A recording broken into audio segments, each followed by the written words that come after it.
Welcome back to Gene and Roger Talk Movies. If you're watching us on YouTube, Look at the guy right here. Scott Eggleston, Hey, friend I'm of the back, show, director Scott Eggleston, director of Bad Yeah, Bones, which yeah. we reviewed back in episode 14, is with us. And also, Gene is back with us after a back. 2-week hiatus. Oh, yeah, that's right. Yep. What So, were you doing? There's just life. Life happens, dude. You know, you got to take care of the stuff. But we're glad to have Scott on. Scott called me last week or something and said, "Good boy, let's do that one." And so we Got to said, see it. So I went to okay. movie It's theater. a current movie. Yeah, it's Yes, out it is right now, current. yeah. So I guess here's your spoiler warning, but let's get right in. Gene, where are you at with Good Boy? Good boy. This is a horror movie podcast, right? So, and this movie, you know, bills itself as this horror, you know. So you got to say, does this movie work on that element? It has. It's okay. It's okay. So, but I think the strength of this movie is its novelty. It's a point of view from a dog. The dog is named Indy, and we see kind of life happening through Indy. You know, and it brings up a lot of great questions. You know, it's things like, I wrote things down. You know, can animals perceive, the past? Can animals perceive the future? You know, kind of what is the difference between what they experience life and how we as humans experience life? I don't know if it's a question that ever can be answered. You know, because we're not a dog. You know, and they can't talk to us. So but you just have to wonder that there's something there, because evolution-wise, they've been on the planet much, much longer than we have, we being humans. And so it's just, you just wonder, Jack London brought up a point in one of his novels, Call of the Wild, is that animals have this, especially dogs, have this like collective memory. And there's a scene where the dog is looking at his owner, and they're in the woods and he's around a fire. But his memory is not of what he's seeing in his mind is not his owner around a fire, but he's seeing like a group of men around a fire, and they're dressed, in animal fur and clothing like that. So the dog is actually seeing a scene that's from thousands of years in the past. So do animals have such a thing? Maybe they have instincts, right? Maybe that's part of it. So the movie gets into this. It's super interesting. And the movie it works also because you just love, like people love their animals. You just love that dog. You love Indy, But however, if I do have to, and I love how there's at the end of this movie, the movie brings up a choice, an existential choice that Indy has got to make. Because he super loves his owner, Todd. Todd has a terminal illness. But the dog has to make a choice. Do I hang out and stay with, Todd? But however, I know that Todd is gone, but I have great love for him. Or do I go kind of off to this unknown, but the unknown is light? What do I do? And so the dog really, I don't know, it's kind of emotional, I think, but the dog really has to think about it. He really does. And then he chooses the light, which is cool. But if you think about this movie in purely like in movie terms, and like in terms of like plot and everything, it gets, the movie builds and then it plateaus out. It gets a little thin on the plot, like maybe towards the halfway point, 2/3. So, and it only has a 74-minute runtime, which is really short for movies. Roger, I'm sure you loved it, but it seemed a little thin. I got to say, the movie seemed a little thin, again, towards the halfway point, as I'm wondering what else are they going to explore, and then they didn't really explore much else. But in spite of the handicap, it still works. Movie is still worth it. So yeah, this movie's great. I like it. Awesome. In spite of its, plot shortcomings, I would Yeah. say. I'll leave it at that. But one of the benefits of having director Scott Eggleston with us today yes, you can explain all this. This movie was right in his wheelhouse for sure, a handcrafted mom and pop kind of operation. So Scott, where are you at with Good Boy? I had a very similar reaction to Gene, where first of all, when I heard about the concept of this, I was like, oh, I have to see this. There's just no way I'm not going to see this movie. And I wanted to see it as soon as possible so nothing was spoiled. Didn't watch the trailer, didn't watch anything. got to the theater, and I kind of had a similar experience where the presentation was pretty great. It's great. The point of view from the dog, and we can go into this later. I'm just going to encapsulate that worked. That was very effective for the most part. I have a few things I will complain about, but we can get into that. Totally agree. But at the same time, it's like, did it work as an entire movie? And that's where I kind of call into question some of the choices, as far as it felt kind of repetitive at certain points. A lot of red herrings that you could predict were going to happen. If you've seen any horror movies, you know the shadow in the background that appears and is gone was way overused. And I will say I did like the ending. I thought the ending was really good, and they did some unique things I hadn't seen before, as far as like the dog seeing a ghost of another dog. That kind of thing was really good. Yeah, that was cool. I'd recommend seeing it on the whole, because it is a unique presentation, and although it sort of fails on just a horror movie level, because I really was never scared. Right. So that was a flaw, but it's an interesting, unique movie that you don't see every day. So I would recommend it on that level, even though it sort of isn't as successful as an entire movie. It could have been a shorter movie, since it does kind of sag in the middle, as you pointed out. And I will say I had one of my worst experiences with another theater patron while watching this movie, which we can go into. But that's my. Well, I think it's time to go into that right now. What was the problem? What could happen? Well, so I got there a little early, and I'm waiting for the movie to start, and an unruly patron shows up. And it's this woman who is. Saw it late at night, or no? I saw it. It was just a normal 7 o'clock or something. Woman shows up being very loud. We'll just say she's loud, possibly drunk, maybe high. So she's being loud, and I thought, well, okay, the movie hasn't started. I can't really complain about anything. So she goes and sits.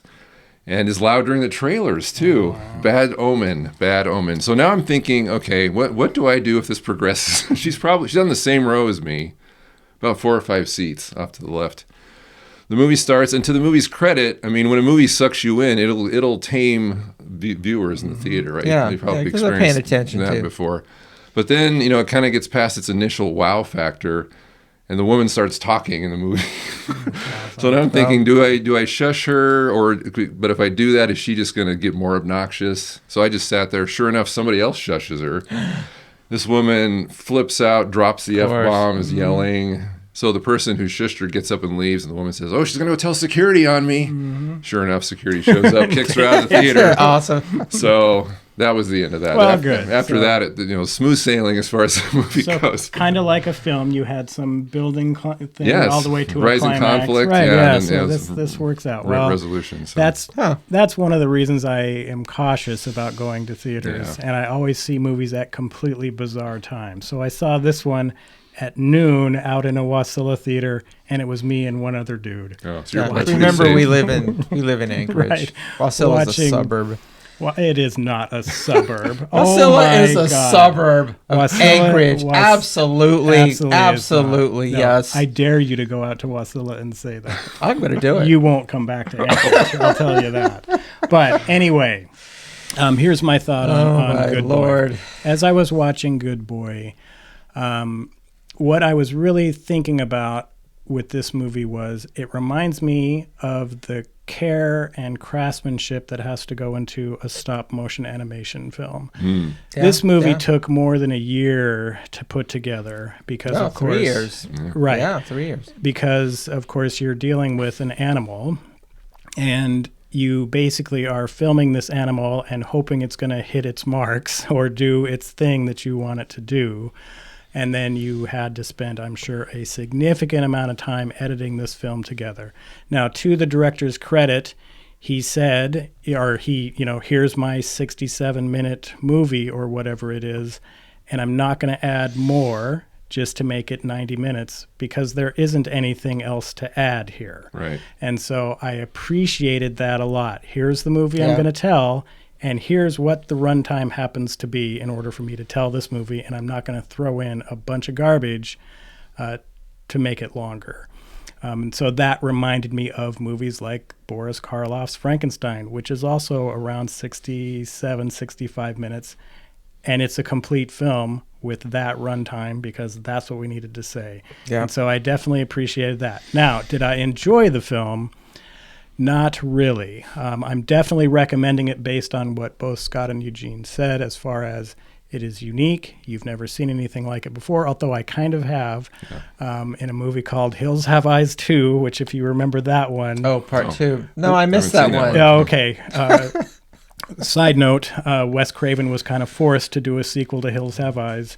He basically made one of those movies where most of it is the original film and then just a little bit of narrative around original film scenes. Oh, my gosh. And so one of those, so he was doing a lot of flashbacks, character flashbacks.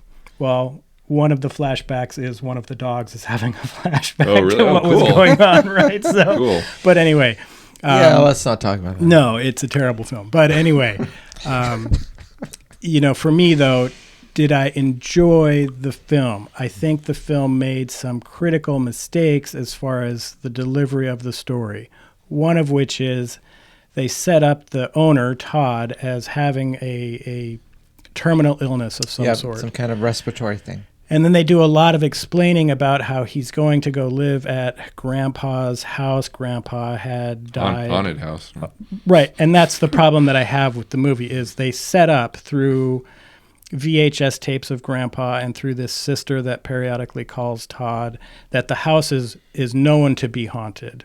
I would have much rather preferred, okay, Todd does not have a terminal illness. He's not going to this house that we have all decided already is haunted. It should have been he's going to the house for whatever the reason happens to be. He begins to develop this disease based on the evil that's going on in the house, and the dog is discovering the evil that's in the house and could even discover, the movie could play out basically the same. It wouldn't be so aggressive in trying to instill upon the audience that this house is haunted before anything actually happens. And so I would have much rather preferred it go down that road. And I would have preferred a little more, just like Scott was saying, there is too many of these standard tropes trying to scare you, but there isn't anything scary here unless you are unnerved by the potential for terrible things to happen to a dog, and that's really what it's angling on. So I recommend the film for sure. I just didn't really like it that much. Will I watch it again when it's on streaming? Because it is a Shudder exclusive. So if you have Shudder at some point here in the next few weeks, it'll probably be playing on there. I will probably watch it again just to see if there's anything else. The only other thing I'll point out about the film, I loved the fact that there's a couple scenes where there's a movie on TV, and the movie that's being shown... Oh, you brought that up. It's Carnival being of shown Souls. is Carnival of Souls, which normally the go-to public domain movie is Night of the Living Dead, right? So it's like, okay, they're doing Carnival of Souls instead, so that was great. Yeah, I actually looked that up. This movie was produced by IFC, which is owned by AMC TV Network, but they have a conjunction with the Criterion Channel. So there's Carnival Souls appears on Criterion. So it's I love seeing the I actually Carnival have that Souls. version of it. Yes, nice, very interesting. I will point out too that using this type of storytelling can be problematic because the point of view of the dog is the greatest strength of the movie and also the greatest weakness because you're limiting yourself. It's just like if the whole movie's in a single take kind of a thing. It's like, wow, that's great, that's amazing, but now you're limiting yourself to how to tell a story. And I also felt like, while the dog stuff was great, and by the way, at the end of the movie, there's like a 10-minute, behind the scenes, right? Which I tried to tell you guys about. Hopefully you watch which is actually part of the movie. Part of the running time. I don't know if it's part of the runtime, but I just don't know that. But it's really part of the movie, and you really have to watch it. It's great. And it does talk about some filmmaking techniques, like the guy said, the dog didn't know he was in a movie. Right. So he's using the Kuleshov effect, which is explained in the old Russian technique of intercutting various images with other images. So you think the dog is scared because you're intercutting it with scary footage. Right. Anyway, but my point was that, they went down this road, which I really liked because they had, like, for example, the camera was always at the dog's level. Any adults were either out of frame, their heads were out of frame, or they were out of focus or backlit.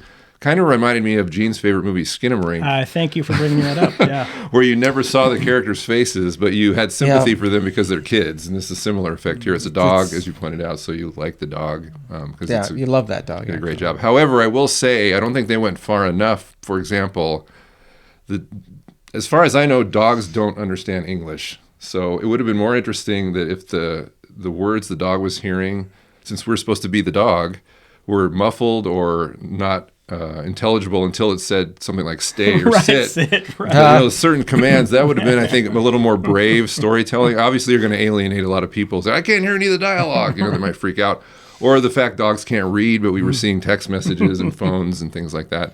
So I kind of wish they would have pushed it a little farther into art house territory. But that's fine. It was just a choice by the director. I just thought it would have been cooler if they would have almost been like a Charlie Brown adult kind of thing until it said "stay," or something, or "no," or. But they didn't, and that's fine. But. Yeah, but I think. Yeah. Go ahead. Yeah, sorry. Yeah, I was just gonna say that you can really see, because in the epilogue, they go into how the movie was made, and it was interesting that it's clearly they shot during the day, but they used the extensive use of filters, probably ND filters, to make it look like it's dark. And then there's a sequence they describe how it took all day just to shoot. It's just an 8-second sequence. So you can see, maybe Roger, maybe they wanted to go down that road, that you mentioned, but just the limitations in what they could do. I mean, with the dog, they kind of had to just go with what the dog could give And them. some of the shots are great, like when the dog's going under the dresser and you're seeing like him come squeeze under the dresser to get to the dog is hiding under. Yeah, that was pretty cool. And it looks really good. It's a well shot movie for it being a low budget feature. It looks great. And I got did you get the impression that is the actor the same as the director? Was it the same person? I'm assuming it was. Yeah, I wasn't quite sure. I mean, it's been a week since I've seen it, but which obviously would have helped. I mean, the dog's going to interact with you if the dog knows you, opposed to being a non-trained dog. Yeah, Ben Leonberg, I think it was, because he was writer, director. Lighting, so. he was everything. Yeah. Which makes the behind-the-scenes stuff all that more interesting, because him and his wife obviously were both helping. And they said it was like a fun family project to do over 3 years or something, which is kind of interesting. I don't think I'd have the patience for that personally. I'm already anxious to get my current movie done, which has been 1.5 years. So I want to be done and move on. I don't know about 3 years. That's a long time. Well, and that's the interesting thing too, because you look at even big budget movies. Oh yeah, they were on a 38-day shoot, and this one was, we were on a 412-day shoot or whatever. 3 years. So it just talks about the care that's put into these types of movies, these smaller movies. Somebody has a vision. Yep. And much like Bad Bones, this guy shot it all in his house, And because that's their actual house. Yeah, right? you're using what you have available to you. Yeah. And you turn out with a movie that's kind of, it's not making billions of dollars, but it's definitely making a profit based on what it cost. Yeah. And it's getting some buzz, of course. My favorite piece of the buzz, and you guys have probably seen this already, how the dog wrote to the Academy, wondering why they, wouldn't nominate him for an Academy Award.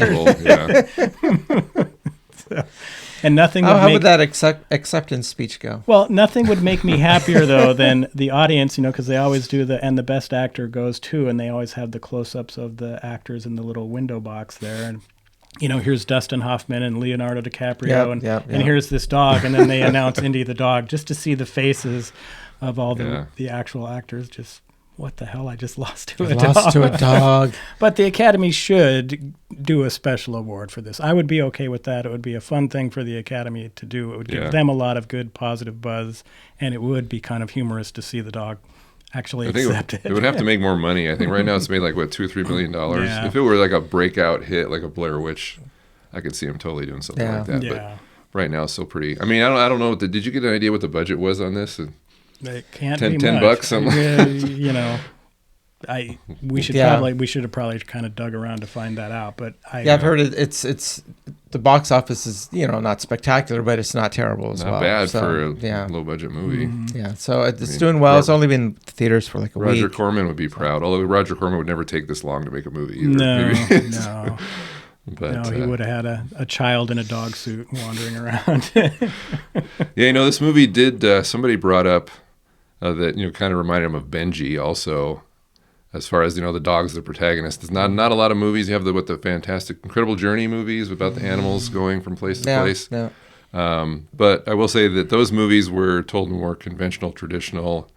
Like in Benji, you had like conversations between the adults, you know, and you would never see that in this type of a POV kind of story. But it's interesting how in the history of dog movies, Kind of made me think of a movie I hadn't seen but heard about also, which was White Dog. I don't know if you've heard of that Sam Fuller movie. So not a lot of movies in this genre, but this one was. I wish the story would have been as interesting as the presentation, I guess. Yeah, I've already mentioned it, but I think some of those basic changes would have made me more engaged with what's going on, where the dog is learning that the house is haunted, as opposed to us being bombarded with, it's haunted. Everybody knows it's haunted except for this guy going in. It's kind of a classic, don't treat your audience like they're stupid, because they're not. Well, but I think, too, with this, it might have also just been, I've got a 67-minute movie here, and I've got to bring the audience up to speed as quickly as I can to what's going on. And so he just made that choice to do that. But I think it could have gone a different direction. Yeah. But for me, the movie's definitely all that. But it's still worth going to see. Mm-hmm. I would definitely give it's unique enough, to warrant seeking out. I mean, you can see it, you'll like it. Well, and you want to support movies, right? We always rail about it's just another Marvel movie. My God, how many more superheroes can I see? Yeah, it's another Fast and the Furious movie. You support. I refuse to see those movies anymore. Right. You support movies like this, where it's a unique, original vision, done in a way that is unique and original. Yeah, give it a shot. You might really enjoy it. And if you can't make it to the theater, because I don't know how much longer it's going to be in the theater, it'll be on Shudder soon enough. And just try it out. You may be pleasantly surprised. The only other thing I will say is this movie only works with a dog. If you had a cat as your main protagonist, that cat would have been out of there. The movie would have been less than a minute. Hey, there's something creepy going on in here. I'm out. I don't care if you're coming or not, Todd. Yep. But dogs, they're different for sure. Yeah. Gene, anything final to say? No, just go see it. Good boy, go see it. And Scott, tell us about where are we at with what is it? Bloodbath at Maniac House? What's it called? Theater of Pain. Yeah. Okay, yes. Well, actually, I didn't want to come back on your show for a while until I had something more accomplished because I was anticipating this question. So the good news is I'm there's good news. This close to picture lock, which means I won't be editing anymore. I'll be turning it over to sound and score, color, things like that. So. Okay. So that's positive. All right. Well, good. That's good update for us, and because of course we will be talking about it on the show when it comes out. Good. Okay. So look forward to it. But anything more to say about Good Boy?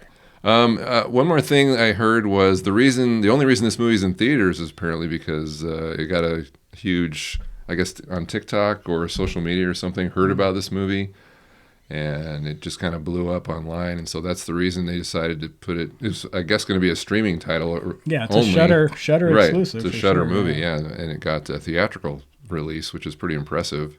That's cool. So there's hope for all of us little filmmakers out there. And that's more comparison to Skinamarink, that the same exact thing happened to that thing. Yeah, those even those small studios are like, ooh, I'm going to make a bunch of money on this, and I don't think it's going to do that, but it does make something. I think it was like. Either IFC, I think it was IFC's biggest release so far. Yeah. So good for them. Okay. All right. Gene, what are we doing next week? I don't have no idea. Okay, good. I love ending shows this way. Scott, it is great to have you back. Wait. We were going to do the series Wednesday. I was hoping you would forget about that because I'm kind of done with that. That's not a movie. Done it yet. We do a series. We were supposed to do that 3 weeks ago. Oh. Come on, things come up. And then, life happens. And then I had to abandon the effort. I had to do episodes with Melissa Starkey. I Spit on Your Grave and then Human Centipede 2. Some rough movies you picked there. Ooh. She picked them. Oh, yeah. Human Centipede 2. I think I got through 10 minutes of that, and I'm just like, what? You tried it? Well, it's not that it's horrifying or it's scary. It's just beyond stupid. It's no. I mean, I have laundry to do. I'd rather do that. Yeah. But, okay, we may revisit Wednesday, season 2. We may just move on to something else. We don't know. We will definitely talk to you next week. Thanks for tuning in. Bye-bye. Bye.